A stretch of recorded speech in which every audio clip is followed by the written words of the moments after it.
Hello, everybody, and welcome to the Game Warrior. My name is Jason. I'm Jenny. And today we are going to review the game Ark Nova, which I think is a 1 to 4. No, yeah, it's a 1 to 4. There's a solo component. So.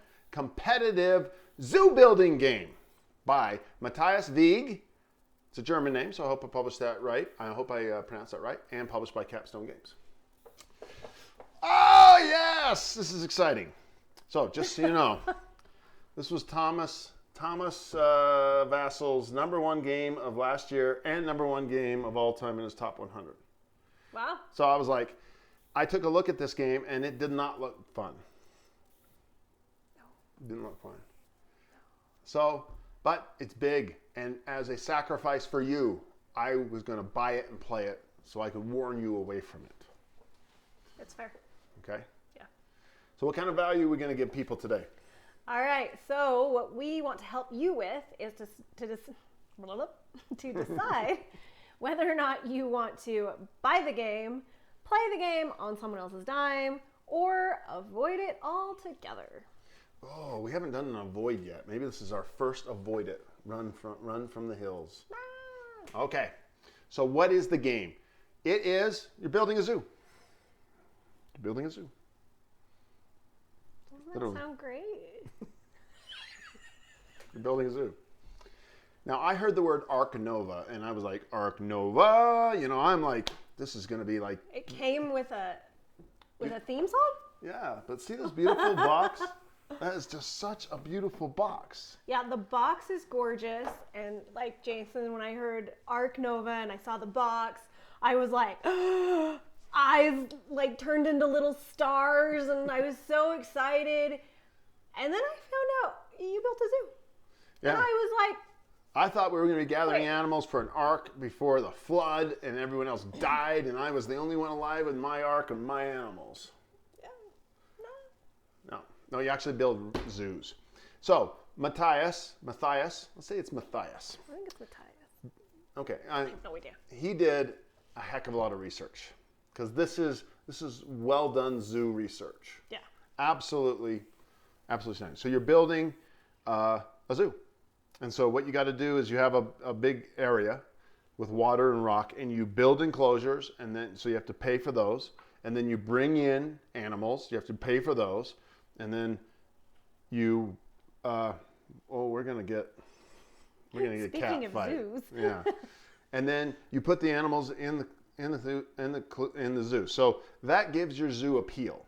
Like, that makes it popular. The kids go, yeah, I want Jason's zoo. Jason's zoo is better than Jennie's zoo. That's what they did. They said it twice. But the game is pretty brilliant. What it does is, it's not just about appeal. It's about conservation. How well do these zoos take care of their animals and take care of animals overall, and research and help them survive in the wild and in zoos? And also, how respected is your zoo? So it's kind of like just being an absolute spectacle. So basically you're like a carnival, or you don't really make any money because all you're doing is conservation. And I don't know how you're funding that, or you're meeting this really nice middle ground of conservation and bringing in people who want to pay to come see the animals, and you're a highly respected facility. Yeah. And if you were to put it that way, I am the most respected, conservation-oriented, appealing zoo person ever. This was a fantastic game. Twice. So it's you're getting the appeal, which gets you the money. You use the money to buy your things. You hire people to help you. Associates. You also make deals with different zoos around the world. It's just this big thing, and it's all perfectly woven together. Mm-hmm. The theme of building a zoo, which, granted, is not that exciting to me compared to, I don't know, surviving on the Nemesis, right? But it's so well done because it just has every facet of the game is baked of mechanics of the game is baked into the rules. Mm-hmm. Yeah, I mean, when I thought of, okay, I'm building a zoo, it almost sounded kind of childish, I guess. You know, like, oh, okay, I'm going to put animals behind bars. But like Jason said, I mean, they took this to a whole nother level. It's smart, it's clever, you know, it's got so many moving parts and pieces, it's engaging. So, not to get too ahead of ourselves, but it's a heavy game. It's a heavy game. yeah. It's heavy. Okay, so let's speak of the ease of play. Oh, let's go ease of rule books. There was a great video that I watched on YouTube, and I will link it down below. I don't remember the name of it. Yeah, he Darn did it. a fantastic job. Fantastic job. Excellent, excellent job. The rule book is really good. It's very detailed, but it's just great. It's got everything you need in it. There's just, you're not going to, if you read the rules, it's going to take you a while to get them because they're heavy, but it's all there. It's just a good rule book, and it's a great video, the one I found, so I'll link that down below. Darn, I wish I would have remembered his name. So, how was it easy? So I had to learn to play it. You kind of helped. You kind of watched a little bit. Yeah. And at first it's daunting. It's like, oh my. But like halfway through the first game, I was like, I still have no idea what I'm doing. But then it all clicked. Yeah, I didn't obviously know how to really win the game or what the best strategy was. But as far as the mechanics and knowing how to move your cards, what kind of cards did what, how I got certain cards into play, how I used different parts of the board, it's actually incredibly intuitive. So learning it, I mean, did I play it well? No, but learning it and just knowing how the game flows, the game has a great flow to it. The turns are very quick. So you're not sitting there endlessly waiting for someone else to go. So my turn is really quick, then Jason's turn is really quick, then it's back to me. And it builds very quickly. So learning it was simple. Yeah. Learning to be good at it would take some time. Yeah. We had multiple times where I was sitting there going like this, and she goes, what are you doing? I'm waiting for you. And she goes, I'm already done. I'm like, oh, like, wow, you're just done, you know? I was like, okay, I'm done. So the turns would go really quickly. And for a 2-player game, it was perfect. Perfect. We haven't played it at a higher level, so if you're thinking about that, I can't tell you much about it. So ease of play, the rule book, learning it. It would be really great if you had someone teach you this because you could get right into it. Maybe I'll do a video where I just sit with you and you come into the house and we just teach them how to play for an easy thing. But there is a good video and the rule book is great. Okay, so let's talk about aesthetic and components, which is an interesting piece for us. All right, aesthetic. I love the box. The box is gorgeous and really beautiful. And when I saw that box, again, I was like very excited. And then I found out about the theme and it kind of took it down a notch. But of course, the theme turned out to be brilliant. And then, you know, little disappointing. The insides of the box do not match the outsides of the box at all. But playing this game, I actually started to appreciate the insides of the box as well. So whereas the outside of the box is very bright and colorful and, you know, really poppy kind of colors, the inside of the box, the colors are pretty muted. You've got your forest greens, your mud browns, your kind of darker muted blues. And actually I started to appreciate it because that's, when I've gone to a zoo, that's kind of what they are. I mean, you want it to be as natural as possible. So you don't want all these fancy poppy colors everywhere. The cards are beautiful. The artwork is gorgeous of all the animals and the birds. I think it's photos. Yeah, and so the fish, it almost looks like they took photos and kind of photoshopped them a little bit. Like, I don't know, but they're really pretty. I love looking at the cards. It reminds me a little bit of Wingspan, not as artsy as Wingspan, but you just enjoy looking at the cards to see all the different animals and all of that. And so, you know, the iconography is simple. It's pretty simple, and they've got a nice guide on the back. So the cards aren't, you know, there's a lot packed. There can be a lot packed onto a card, but it's actually pretty easy to understand what's going on. So, yeah, and I never once went like, I don't know what that means. And I just looked at the glossary and like, oh, that's what it means. Like that quickly. You're not going to get lost here. Right. Going, yeah. this icon isn't in the rule book, which seems like for a lot of games. Yeah. And so, to place your, things, you've got little wooden cubes and little meeples and things like that. So, of course, would it be amazing if you could have little animals? Yes. Is there any way that would be humanly possible? No. The card deck is like it's over 200 cards. That of animals, big. Yeah. So again, the cards are just really nice to have and look at. So although I was like wah, wah, wah, when I saw the board, and actually funny story. So Jason set up the board on our kitchen table, and it's been set up at least a good week, a good 7 days. I refused to take it down. And every day I just walked by it like, okay, I'm just going to take one for the team and we're going to play this thing. But I have a huge level of appreciation for this game, and I am no longer upset by anything at all that this game has, because they delivered on such a high level. When I looked at the board, it's long, so it fills a lot of table, and it's got these little side things and these trays, and I thought, man, I really did. I'll be honest. I was like, this design is horrible. I know it could have been done better. I think these guys knew what they were doing. I think they played it and tried the design 50 different ways and went, no, this is the best way. Yep. And it was like, because you have two tracks. You have the appeal going one way, and then you have the conservation going the other way, and in the middle is the reputation. And you're like, someone could have done this better. But no, it works really well. It works. And I think they play tested it and probably tried 50 different ones and said, no, this really actually is the most functional. Now, when you see it, you go, man, that's the coolest thing I've ever seen. They talk about a game like Everdell, which has the presents, right? With the little pieces of resin and the woods and the tree, right? Those are things that are like table presents. This has no table presents. None. And it's intimidating to look at. We saw it at SaltCon. I was walking through, this was back in March, and I finally saw someone. I knew mine was coming, my copy was coming, and I go like, oh, and I took one look at it and went, oh, that's not what I thought it was. Yeah. And so I'm just going to be honest with you. The aesthetic of the components, they're well made, they're well done, and everything is super functional. Yeah. But it's not sexy. It's not sexy, and don't let that get in your way.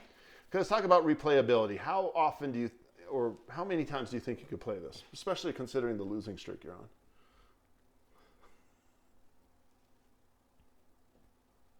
Everyone's waiting to hear your answer. It's my birthday weekend, by the way. It was my birthday somewhere in this weekend. So I let him win. And I crushed her twice. I let him win twice. It was fun to win. It was fun to win. No, replayability. This game, I think, has endless possibilities. The setup is slightly different, so you're pulling different cards for conservation that everyone can add to. Obviously, again, the deck is like yay deep, so you're constantly seeing new animals or new people that you can use to help you make connections or do certain things. Yeah. The sponsors. Oh, whatever. Sponsors. So it's the Clerks, right? Yeah. Wrong game. Wrong game. So it's I can't imagine that you really run into like the same thing over and over again. I think this game probably has endless possibilities. I think it's highly replayable. We basically played it once, turned right around, played it right again because it was so much fun. And the deck was so big that we used some of it the first game and then took those cards and moved them aside, said we don't want to play with any animals that we've seen before, and we just played with the next portion, and we could do that again with the next portion. So yeah, it has replayability. One of the cool things about this game is that it's one of those games where you're sitting there playing it and you're going, we should show this to this friend, or we should show this to this friend. That's a good game. Right? That's a good game. Okay, so what do you think about the tactics and the strategy, the meat and potatoes of the game? I think it all weaves together incredibly nicely. So you have a series of cards that both Jason and I have the exact same cards, but they may be in a different order. And depending on what level they're at, that's the strength of that card. So there's those are our action 5 cards, cards. So you have 5 identical sets of cards. They move over every time you use one, so they go up in strength. So really cool mechanic that you have the same set, but then it, depending on where you choose to use it in your play, which is also a strategy because you may want to play something earlier so that you can get that bonus, which will also get you a bonus for a card you want to play. Sorry for the cat butt. For, a card down the line. Mm-hmm. So even just maybe I pull one of those cards early and play it because that's going to get me something that'll help me play something at a higher level. So just within a set of 5 cards, you can do so much. And then you've got your deck, which is your animals and your conservation projects and your sponsors. And there's just so much you can do as far as just trying to find the best strategy to get animals in your zoo, to do conservation projects, to make connections with other zoos across the world. So there's just so much going on to this game. And there was never a point where, which I enjoy, where Jason would go somewhere and then I'd be like, great, now I can't go there. That just screwed my whole turn. Yeah, it's not like that. There's no worker placement feel to it like that. So you can, even if he's gone somewhere, I can go there and I can do what I need to do there. And there's a part of this game that felt both very independent because I'm going and just trying to build my zoo and build my things. And I'm not even really paying attention to what Jason's doing, except for there are some cards, if he places a certain animal, I get bonuses from it. So you do start to kind of look at what they're doing, but you feel like you're playing your own game as well as competing against someone else, and that's just really fun. Yeah, one of the things that we did was the first game, I was all like, oh, that's a good move. This is what I'm going to do. We say that to each other. The first game is we explain everything to each other. Why are you doing that? Because I think this will work, so we're teaching each other the game. The second game, man, I was just full steam ahead, right? And at one point, I looked over at her zoo that she was building out and was like, whoa, I wasn't even paying attention. And it really did have it was like in my game, like I was in my zone. Mm-hmm. I was really thinking, you can't just get an appealing place. You have to conserve and take care of these animals. You have to really care for them. Now, Jennie, on the other hand, just went for appeal. I did not. She just went for bling. I mean, it was bling, bling, bling. She even put a Ferris wheel in the center of her thing. I glued sequins to all my animals. It's funny because there's 200 and I don't know over cards. It's like, gosh, it would be hard to have little plastic miniatures for each one. It'd be crazy. Okay, we've kind of hinted at it before, but we'll talk about it again real shortly. The concept we have on our list of things to share with you that will help you is our expectations. I expected it to be horrible. Horrible. I was not excited. I found out about the theme and I was like, no. And then I saw the board and I was like, double no. So what really prompted me to play it and give it a shot is that I have heard a lot of really good things about it. So I was like, okay, it can't be that bad. It sat on our table for a good week as I walked past it every day and just went, nope, not ready. So that's what I expected. I expected to give it a shot and be like, great, let's pack it up, let's sell it. What I got was, I think, one of the most unique games I have played in a really long time. Something that's very fun, it's very engaging. These guys did their homework. They made building a zoo like clever and thinky and brilliant. Thinky, I'm using a Dice Tower word, it feels like. But it's just, so good. There's so much to this game that you don't forget the theme pulls through beautifully, but don't let the concept of building a zoo hold you back like it did me at first. So this game is fantastic. One of the things that we talk about is games that pop. Or it's like a TV show that kind of just captures your attention. Yeah.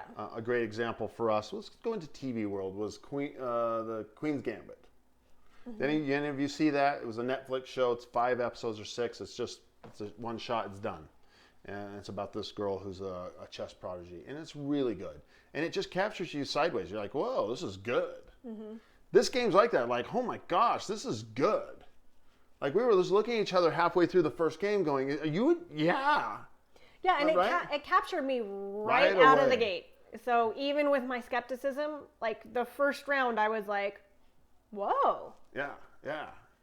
There's a reason. I mean, everyone out there is, I don't think it's hype. I really think this game might be around for a long time. Mm-hmm. This is so well made. I call it tight. The design is tight. Jamie Stegmaier of the guy who produced Wingspan and Viticulture. He has a video out. If you go check it out, he says 10 things he learned from it. And so as a designer, he's looking at this game going, okay, I got to pay attention.